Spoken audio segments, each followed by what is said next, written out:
You ask Tiger to solve.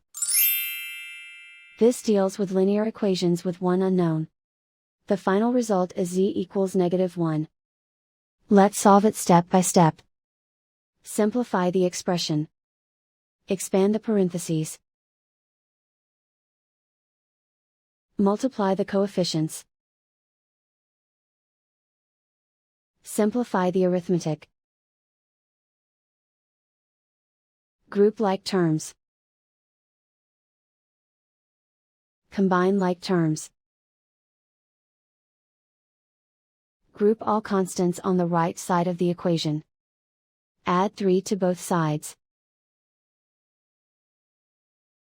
Simplify the arithmetic.